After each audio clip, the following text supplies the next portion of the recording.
Do you have any questions, please? Mr. President, Canada's Prime Minister says that they will be implementing retaliatory tariffs. You said if that were to happen, that you would be responding with large-scale tariffs. Will you be following through with that promise? Well, absolutely. But we had a very good conversation. Mark called me today at 10 o'clock.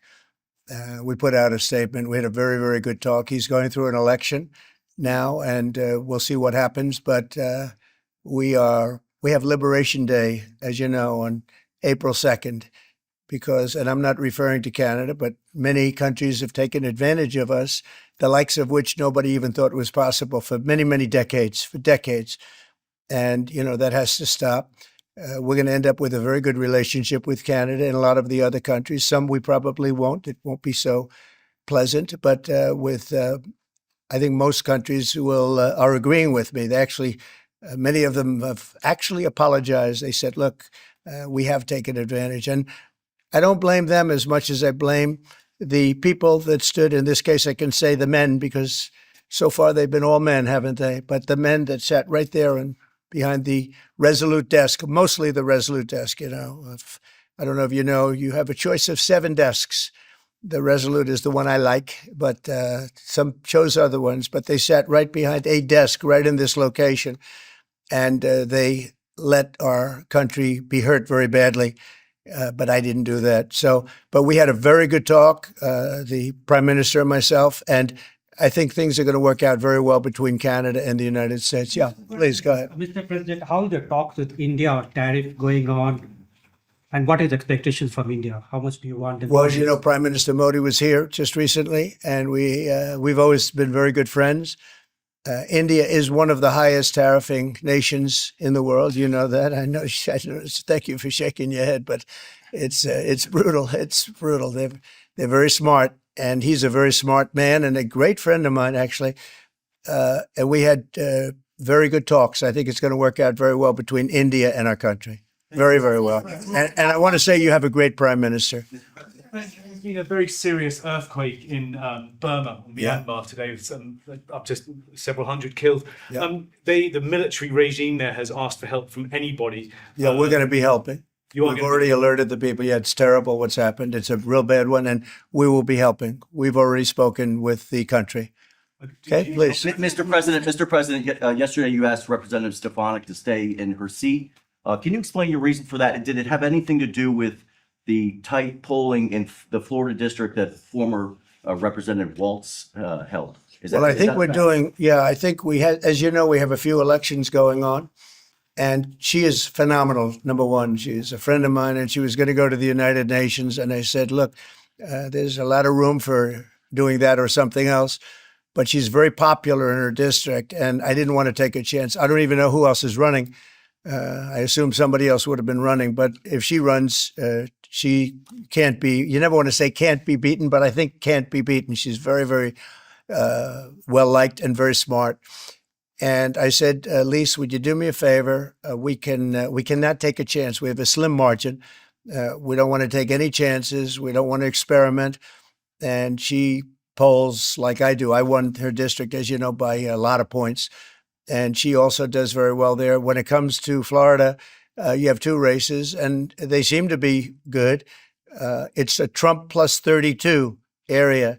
The one thing is they're spending like $12 million, and our candidate doesn't have that kind of money, spending much less than that, like maybe 1/12, about $1 million, a little bit more than $1 million. So the airwaves are blanketed, and you never know what happens in a case like that. I won it by 32 points, and it's very, very strong. It used to be Democrat, but when I came along, they liked me for whatever reason. You'll have to explain that, but they liked me, and we're way up. But you don't know what happens. And then you have the 2nd district, who seems to be in pretty good shape. But likewise, he's being outspent about 5-1. So we don't want to take any chances. So I went to Elise and I said, Elise, do you mind? Very highly rated person, you know, she was a real leader. and she will be again. I spoke with Mike Johnson. They're going to put her in a high leadership position. But will you mind staying in Congress? Because we don't want to take any chances. And it's as simple as that. It's basic politics. It's politics 101. She's very popular. She's going to win. And somebody else will probably win too, because we did very well there. I did very well there. But the word probably is no good. So I really appreciate her doing it. She's doing me a big favor when she does it, because she was all set to go to the United Nations, and she would have dealt with Putin and Zelensky and everybody else, and she would have been very effective. But we really don't want to take any chances, because it is tight. Mr. President. Go ahead, please. Thank you, sir. You and your team apprehended a top 3 leader in the violent gang MS-13 yesterday, just 30 minutes outside of Washington, D.C. What has made you and your team so effective in finding, locating, apprehending, and deporting these violent, illegal migrants? I love this guy. I wish more people would ask questions like that, but thank you. That's very nice. I appreciate it. And they have been. All you're doing is being fair with you when you ask a question in that way. Pam Bondi and Kash Patel and all of the rest of law enforcement. And I think we have to include ICE and Border Patrol, Paul of Border Patrol, the whole group from Border Patrol. They're so incredible, and it's dangerous stuff, hard stuff, and it's really an unforced error, because these people were allowed into this country. They shouldn't have been in this country. They would have never been in this country. We're getting rid of some of the worst criminals in the world. They came out of jails and mental institutions from all over the world, but Pam and the whole group, and Kash, who's here, and it's so good to have him. I see him all over. He's working 24 hours a day, but the job they've done is incredible. And they caught one of the worst criminals in the world, I guess, in terms of evilness. You don't get any worse than the MS-13 guys and the Tren de Aragua guys. It's you could flip a coin. It's a rough group. And, the big thing is they have to be able to do their job. I know I was watching it on television like you, and I saw the home that he lived in a good area, but boy, they had a lot of weaponry in there, right? Highly sophisticated, really brutal stuff. So I appreciate the question, and I just want to thank Kash and Pam and the whole group for doing a fantastic, and the local law enforcement, who's been so terrific working with local law enforcement and even first responders. So I want to thank everybody, and thank you very much. Mr. President, I want to say, first of all, happy Women's Month. You Thank do you. so much for women by, Thank you. first of all, keeping men out of women's sports, and you platform so many. That was an easy one. It was crazy. You platform so many great women, like your chief of staff, Susie Wiles. You also have Caroline Levitt doing a great job as press secretary. Now Alina will be joining as well. Since Democrats seem to struggle answering this question, I wanted to ask you, what is a woman, and why is it important that we understand the difference between men and women? Well, it's sort of easy to answer for me, because a woman is somebody that can have a baby under certain circumstances. She has a quality. A woman is a person who's much smarter than a man, I've always found. A woman is a person that doesn't give a man even a chance of success. And a woman's a person that in many cases has been treated very badly, because I think that what happens with this crazy issue of men being able to play in women's sports is just ridiculous and very unfair to women and very demeaning to women. And that's got to be about a 94%. I read today it was a 94% issue. And the other day, I watched a congressman, a well-known Democrat congressman, fighting for the fact that men should be allowed to compete essentially in women's sports. And I say, I hope they keep that going, because they'll never win another election. That's a big deal. But women are basically incredible people, do so much for our country. And we love our women, and we're going to take care of our women. Yeah. Go ahead. What was your reason for pardoning Trevor Milton? Highly recommended by many people. That was taken advantage of. He did a business deal like in Utah, as I have it. And I think he was exonerated, and then they brought him into New York, where he had a rough road. I mean, he was exonerated. It was a big celebration. Again, I don't know him, but they say it was very unfair. And they say the thing that he did wrong was he was one of the first people that supported a gentleman named Donald Trump for president. He supported Trump. He liked Trump. I didn't know him, but he liked him. It was in Utah, and they went after him. They went after his family. They went after his businesses. And he was, I believe, exonerated. And then they went after him again, and they brought him this time into Manhattan. And he had nothing to do with Manhattan. And they got him. And I said, that's unfair. There are many people like that. They support Trump, and they went after him. You don't realize this is a vicious group of people that were in this office before us. This is a vicious group. They're violent.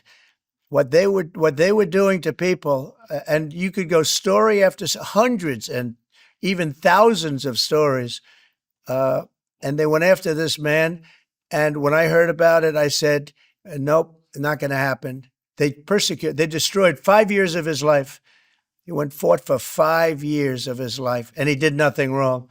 And he's a good person. And basically, I had these fantastic recommendations about him from people that you know very well, all top of the line people. They thought it was a horrible thing. There are many such cases, by the way, many such cases. Buy cars now if they want to. Please go ahead. Thank you, Mr. President. Have you spoken with Vladimir Putin about buying weapons from Iran and from North Korea? Not about specifically that. No, I haven't. It seems to be an issue that you want to make important is Well, I'm making all issues important. You got a lot of important issues. You also have the children issue that's important. You know, it's a lot of children are living in Russia right now. That's a horrible situation that would have never taken place if I were president, but it did. And the country is being decimated. But, you know, they're losing 2,500 on average young men, mostly men, almost in all cases men, actually, but young men every single week, 2,500. And they're not from our country. They're from Ukraine and they're from Russia. But it's human lives. And if we can get it stopped, and I think we're making progress. But there's a lot of ill will between the parties that I can tell. Should Americans buy cars now if they want to avoid higher prices? And then just a No, I don't think so. I think you're going to have a country that's going to boom. I just spoke to Tim Cook of Apple. He's investing $500 billion in the United States, which he would have never. He told me, I would never have done it if you lost the election, and I would have never done it if there wasn't a tariff system that is a incentive for people to come. And remember, there are no tariffs. All you have to do is do your work right here. If you have your company here, if you build your product, make your car or whatever it is you're making, no tariffs. And we're going to have, I think, Scott, I would say we're close to $4 trillion, even going close to $5 trillion. Now, we haven't had that for years. If you add up years, they haven't invested like that. And here we are in 2 months. We think we're up to close to $5 trillion of investment. They're going to build car plants. They're already building. Many of them have already started. And if you build a car in the United States, and one thing that I just spoke with John Thune about, I just spoke to Mike Johnson about, Speaker, we're going to do something that has never been done in this country before. I'm very proud to say it was my idea. And so sometimes a simple idea, they say, how'd you think of that one? It's so simple. It was never done. If you buy a car in the United States that's made in the United States, if it's manufactured here, when you borrow money, if you borrow money, you have interest payments. We're going to let you deduct the interest payment for income tax reasons. And I think that's going to more than pay for itself. I think people are going to be, they've never had a deduction. You know, deductions are supposed to be for like rich people, and it's unfair to have that. But rich people are, I think I know more about deductions than any human being on earth. But, you know, the truth is that people that are middle income people that buy a car and actually have to borrow money, they're going to now get an interest deduction on their car if it's made in the United States. If it's made someplace else, that won't take place. But car companies, as you know, are already expanding and building new plants. They've already started. And I think you're going to see numbers. Howard, you're seeing it. And Scott, you're seeing it. You're going to see numbers, the likes of which you've never seen before. Yeah, please go. The president is in Greenland right now. Do you have plans to expand U.S. military presence in Greenland? Is that part of a plan? Well, we're to getting annex along very them? well with Greenland. We get along very well with Denmark. We've always had a good relationship. Denmark does a lot of business in the United States. We don't do so much there, but they do a lot of business in the United States. And I think they want to see, I think everybody wants to see that work out. need Greenland, very importantly, for international security. We have to have Greenland. It's not a question of, do you think we can do without it? We can't. If you look at Greenland right now, if you look at the waterways, you have Chinese and Russian ships all over the place. And we're not going to be able to do that. We're not relying on Denmark or anybody else to take care of that situation. And we're not talking about peace for the United States. We're talking about world peace. We're talking about international security. And right now, you look at it, you have warships all over the place going through right along Greenland. We're not going to let that happen. We cannot let that happen. Or if it's going to happen, we have to be protective of our country. And more importantly, right now, it's really protection not only of our country, of the world. So Greenland is very important. In modern day weaponry makes Greenland 100 years ago, less so. But also, To visit Greenland. if you notice also some of those, you could call them roadways, okay? They're water roadways. But some of those areas are opening up, and they're opening up icebreakers out there. They're opening them, and by just nature, they're opening them, and they're headed right into China, right into Russia, and we have no choice.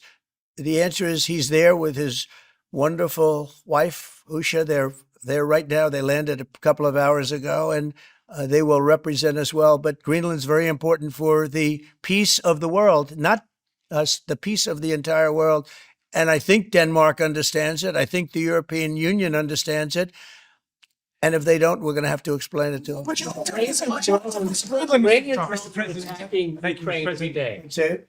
Iranian drones are attacking and killing Ukrainians every day. Why aren't you doing something about that? Well, we're going to see what happens with that. I'm getting reports on that, and we're looking at a report. You're right. They make a lot of drones. Iran makes a lot of drones. They make very effective drones, too. They do very effectively at some things, but Iran is very high on my list of things to watch. And as you probably know, I sent them a letter just recently, and I said, you're going to have to make a decision one way or the other. And we're going to either have to talk and talk it out, or very bad things are going to happen to Iran. And I don't want that to happen. I don't want that to happen. My big preference, and I don't say this through strength or weakness, my big preference is we work it out with Iran. But if we don't work it out, bad things are going to happen to Iran. Okay, thank you very much, everybody. Thank you. Come on, guys. Let's go. Thank you, guys.